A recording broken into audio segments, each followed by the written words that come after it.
two problems set up where it's not a determinate form and they're going to infinity, and there's a lot of subtlety to these two problems right here. We'll see what happens where I've got infinite limits.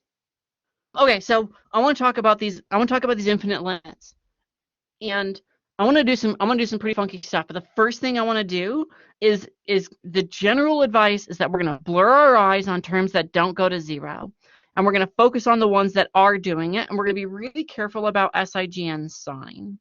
And as my first technique for answering this question, what's the value of this limit, I think we should plot it. So bust out your graphing calculator. Get that graphing calculator out. Get that in your hand. And okay, so I'm gonna plug in this function here. So we're gonna go x minus 2 divided by x squared times x plus 4. Now be careful that you have the parentheses not as I have them right now. Looks like I've got a paren imbalance. There we go. There we go. That's correct. Okay, so make sure your parentheses as I have them, or else it will plot something incorrect. And I'm going to go zoom 6, the standard window. Okay, now we have to know where to look on this plot. Where are we looking? Damn it. We are looking over here. This is a one-sided limit. This is the right-hand limit at 0. So we're paying attention to x is bigger than 0. And x is going to 0 from the right. So you could push the trace button, hit trace, and get that cursor onto the function and go to the right. Use your arrows to go to the right. Okay. So that's my starting point. And then we're going to see what happens as I go left. I'm going left and I'm watching what happens to my dot. And I think I can see, like, oh, the function is going to minus infinity. It's just going to go off small and become more and more negative. And one thing I could do is I could plug in 0.000001 and see what that function value is. 0.000001. And I'll evaluate it there. And look at how, can you see the value of y there? It's ridiculously huge in the negative direction. So we got super strong evidence that this limit is minus infinity. But I wanted to give you an algebraic tool to investigate this as well. And this tool, it's kind of nuts. But I find that students tend to be down with it, and that it can be better than a lot of other similar tools that can make it hard to reason about this. So what I'm going to do as I do this is I'm going to plug in 0 plus. I'm going to treat 0 plus as a number, where 0 plus, that means like 0.00000001. You know, it's a very small number that's just to the right of 0. So check this out and follow along with me. I'm going to go 0 with a plus minus 2 over 0 plus squared times 0 plus plus 4. So in the numerator here, I'm plugging in very small positive numbers. And so that's going to give me a minus 2 plus. Numbers around minus 2, but just to the right of it. This number here, that's like minus 1.999999. It's around minus 2. It's just a little bit bigger than it. Because I added a small positive number to minus 2. In the denominator, I'm going to have 0 plus, again, because a positive number times a positive number is a positive number, times 4 with a plus. That's equal to minus 2 over small positive number minus infinity. And what we're paying attention to is the SIGN signs of these things. right? If this had been 0 minus, I would have had a small negative number, and those negatives would have canceled out, and I would have gotten a positive. But I didn't. I think we should do the next problem. Let's investigate this next problem. It's a two-sided problem. And before we plot it, I want to play with my like plug-in crazy stuff technique. And so what I'm going to say is I'm going to plug in 0 minus and 0 plus. And if they're the same, then the limit exists and is equal to it. So I think I'm just going to write, are they the same?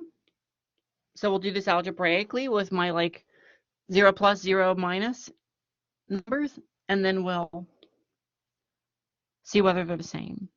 So I'm going to go 0 minus minus 3 over 0 minus cubed times 0 minus plus 5 in the numerator. I'm taking minus 3 and I'm adding a small negative number to it.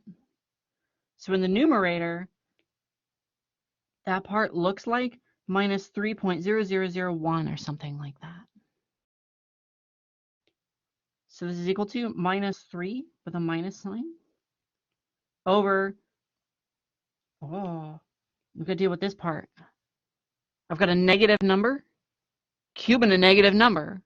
So we still have a negative number, 0 minus, times 5 with a minus sign. That's equal to, let's see here, we got to play with the signs. This is a negative number in the top. This whole thing right here is negative, which means that if I take a negative number and divide it by a negative number, I'm going to get positive, and in this case, infinity. I want positive infinity because this looks like minus 3.000001 divided by minus 0.0000005, which is a very large positive number. Because this one right here, that's like minus 0.00001. Because it's a number that's just to the left of 0. So I've got a two-sided limit, and right now we're playing with the left side. And then we're going to play with the right side after this. Because in order for the two-sided limit to exist, both one-sided limits have to exist. Yeah, we're just working on the left-hand side right now. And then once we're done with the left side, like now seems like a good time, then we'll move on and work on the right-sided limit. And we'll ask the question, are they the same? So let's try this. Let's try this again. Let's try 0 plus minus 3 over 0 plus cubed 0 plus 5. So I'm going to get minus 3, but numbers that are just bigger than it, which probably isn't going to be terribly relevant, over, let's see what's happening with this one right here. I've got a positive number, cubed, positive number, times 5 plus. This is like minus 2.99999 over 0.0000005. Right, and because we're on the other side, because I've got 0 plus, not 0 minus, because I've got 0 plus, this is a negative number divided by a positive number, that's a negative infinity. And we'll see this graphically in just a second. So we did the two one-sided limits, and we used my weird algebraic method of doing this. I don't know anybody else who teaches it this way, but I feel like it makes a lot of intuitive sense.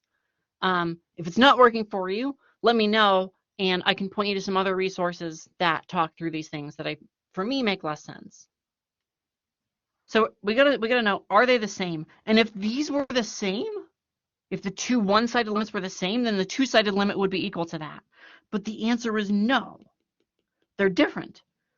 Therefore, the limit does not exist. Does not exist. Should we take a look at it graphically?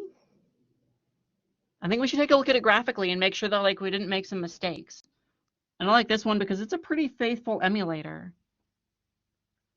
So let's plot x minus 3 divided by, make sure you get those parens, x cubed times x plus 5. Okay, do you have that entered into your calculator like I do with those parens? Make sure we got to group the numerator and the denominator, or else we'll be plotting a different function. I'm going to go zoom 6. Check it out. Check it out. Check it out. So we're following the dot. See my dot? We're following my dot. On the left-handed one, this one right here, we're plugging in numbers that are less than 0, but they're getting closer and closer to 0. And it's climbing and it's climbing and it's climbing and it's climbing. And sure enough, it's going off to positive infinity all the way up there. And on the right-hand side, I'm plugging in values that are going to 0 from the right. And then the function nosedives. It's just nosediving off to negative infinity. We've got that graphical proof that verifies this claim, that verifies that the limit does not exist.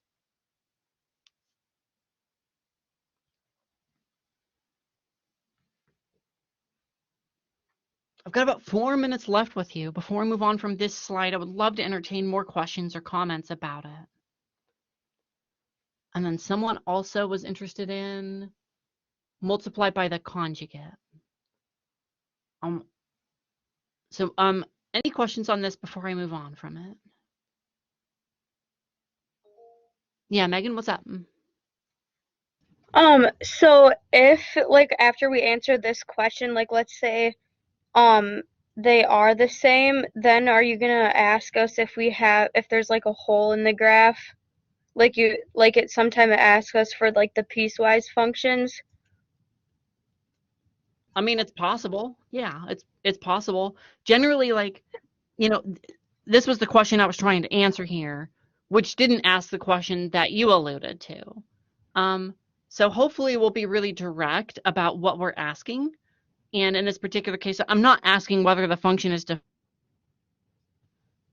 I'm asking what the limit is there. Does that answer your question at all? Yeah, that makes sense.